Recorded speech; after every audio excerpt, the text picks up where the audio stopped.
Perkenalkan, kami dari kelas 5A kelompok 8. Nama saya Edison Bulu. Nama saya Florentina Tuto. Nama saya Mendelopo. Nama saya Salinta Kaka. Terima kasih atas waktu dan kesempatan yang diberikan kepada kelompok kami.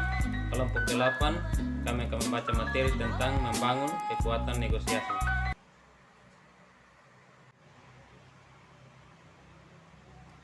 Topik bahasan yang pertama, apa yang dimaksud dengan kekuatan atau power dalam negosiasi.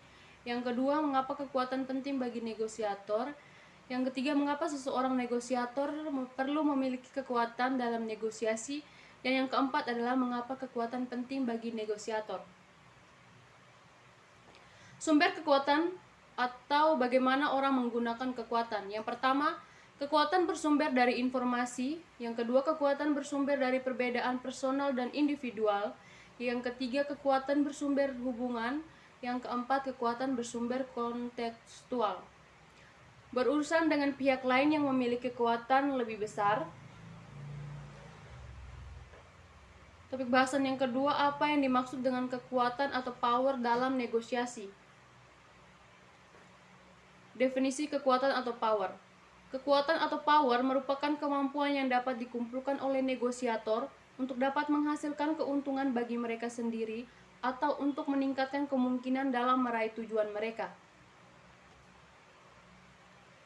Mengapa seorang negosiator menginginkan kekuatan? Seorang negosiator perlu memiliki kekuatan atau kemampuan untuk dapat, yang pertama, mengetahui apa yang harus dilakukan untuk menekan pihak lain. Yang kedua, membujuk pihak lain untuk melihat sesuatu dari sudut pandang mereka. Yang ketiga, mendapatkan apa yang mereka inginkan dari pihak lain. Keempat, membuat pihak lain menyerah atau mengubah pemikiran mereka. Mengapa kekuatan penting bagi negosiator? Pentingnya kekuatan bagi negosiator. Yang pertama, kekuatan penting bagi negosiator karena dapat memberikan manfaat bagi para negosiator yang diperoleh dari pihak lain. Yang kedua, negosiator yang memperoleh manfaat tersebut akan menggunakannya untuk memberikan hasil yang aman atau memperoleh solusi yang lebih disukai.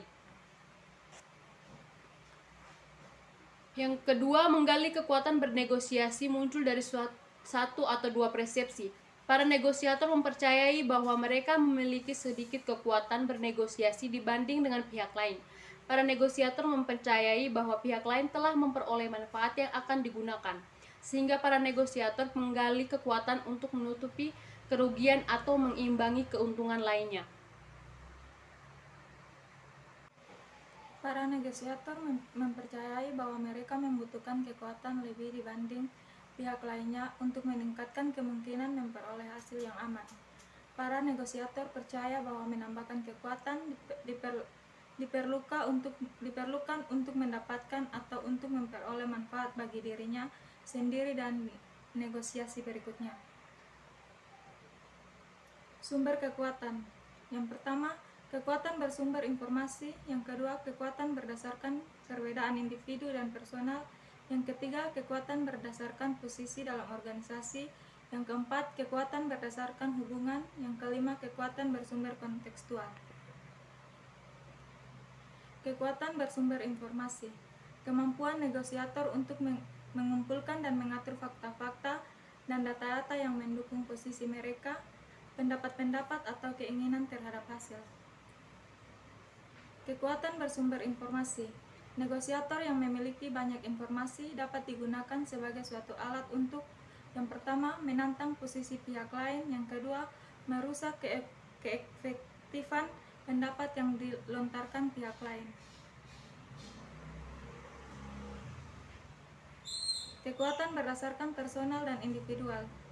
Setiap individu memiliki orientasi psikologi yang berbeda terhadap situasi sosialnya yang mengharuskan adanya perilaku dan tanggapan terhadap situasi tersebut. Kekuatan berdasarkan personal dan individual. Orientasi psikologis tersebut adalah orientasi kognitif, orientasi yang bersifat motivasional, orientasi watak, dan kemampuan. Sifat personal tersebut akan mempengaruhi cara setiap individu menggunakan kekuatannya. Dua sumber kekuatan berdasarkan posisi dalam organisasi. Kekuatan yang sah, yaitu kekuatan yang berasal dari kedudukan sebuah pekerjaan, kantor atau posisi istimewa dalam hierarki organisasi. Kekuatan yang didasarkan pada sumber kendali. Kekuatan berdasarkan pada sumber kendali, misalnya uang, pinjaman, dan sebagai berikut yang berkenan dengan posisi tersebut. Orang-orang yang berada di posisi ini memiliki kewenangan untuk mengendalikan orang-orang yang dapat melakukan apa yang mereka mau, tahu menahan, mengeluarkan mereka yang tidak mau melakukan pemerintah mereka.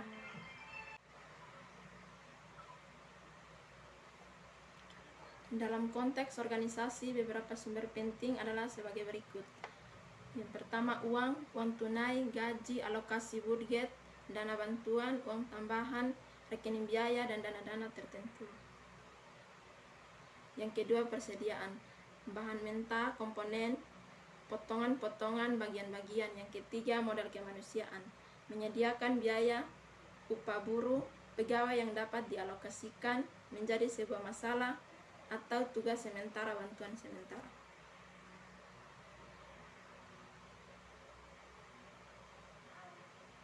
Yang keempat, waktu luang, kemampuan bekerja dengan batas waktu, kemampuan mengendalikan batas waktu.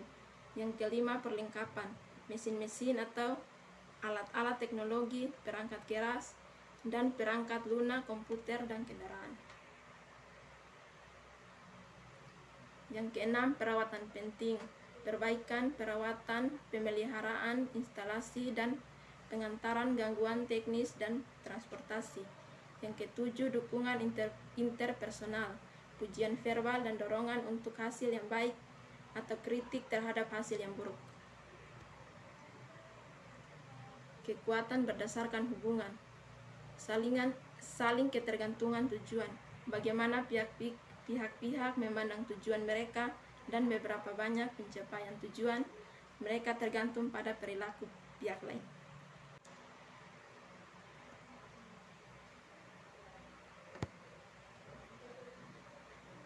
Kekuatan rujukan. Kekuatan rujukan berasal dari penghormatan atau kegaguman salah satu perintah karena atribut seperti kepribadian, integritas, gaya impersonal. Kekuatan jaringan. Kekuasaan yang berasal dari golongan manapun melalui posisi tertentu dalam struktur, biasanya informasi dan sumber daya seperti uang.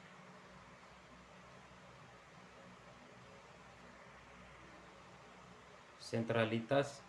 Semakin sentral simpul berada dalam jaringan pertukaran dan transaksi, semakin besar kekuatan penghuni simpul akan memiliki.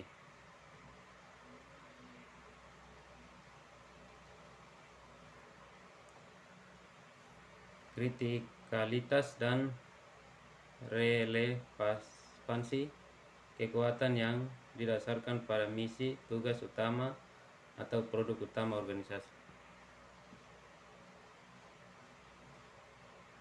Orang-orang yang bekerja dalam tempat-tempat di mana orang lain banyak ketergantungan pada mereka dibebani dengan pengumpulan informasi dari banyak lokasi, melakukan kontak dengan banyak orang penting, diperlukan untuk mengintegrasikan informasi dari kontak mereka, melakukan tindakan strategi atau keputusan dapat menjadi penting.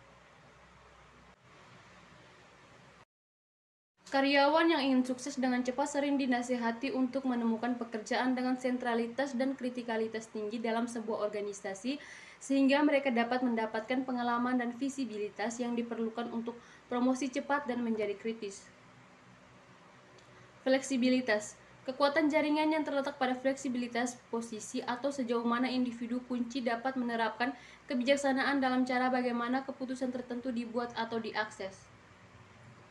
Visibilitas, bagaimana kinerja sebuah tugas terlihat oleh orang lain dalam organisasi.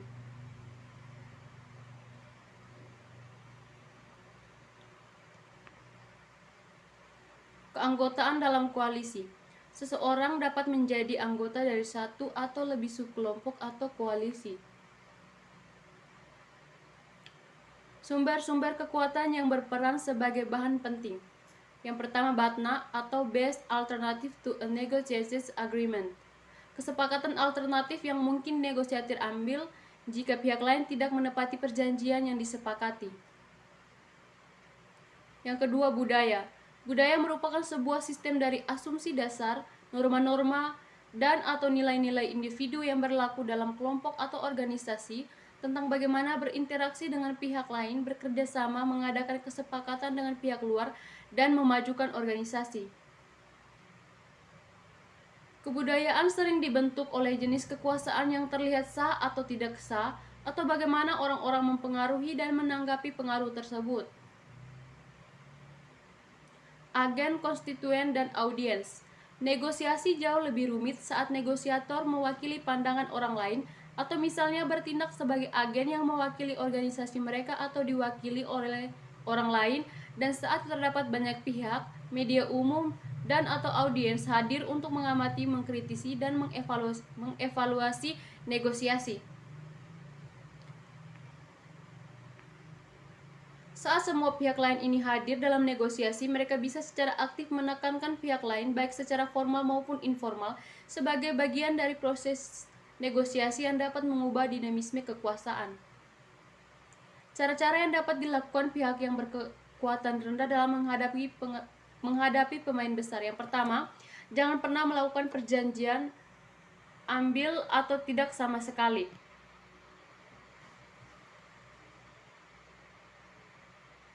Yang kedua, buat pihak lain lebih kecil. Dalam berurusan dengan pihak yang berkekuatan besar, terutama jika pihak tersebut sebuah kelompok atau organisasi, lakukan hubungan dengan berbagai individu dan departemen yang berbeda dari pihak yang berkekuasaan besar.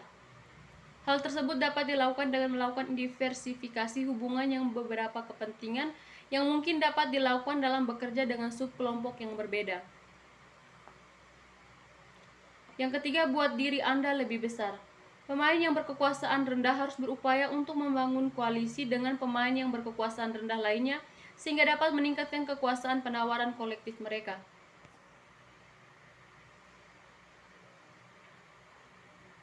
Yang keempat, bangun momentum dengan melakukan penawaran dalam sekuen.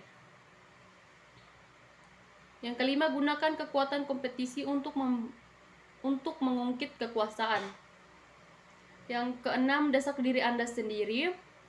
Yang ketujuh, ajukan banyak pertanyaan untuk mendapatkan lebih banyak informasi. Kedelapan, lakukan apa yang Anda dapat lakukan untuk mengendalikan proses tersebut. Yang kesembilan, informasi yang baik selalu merupakan sumber kekuasaan. Cari informasi yang dapat memperkuat posisi dan perkara negosiasi kita.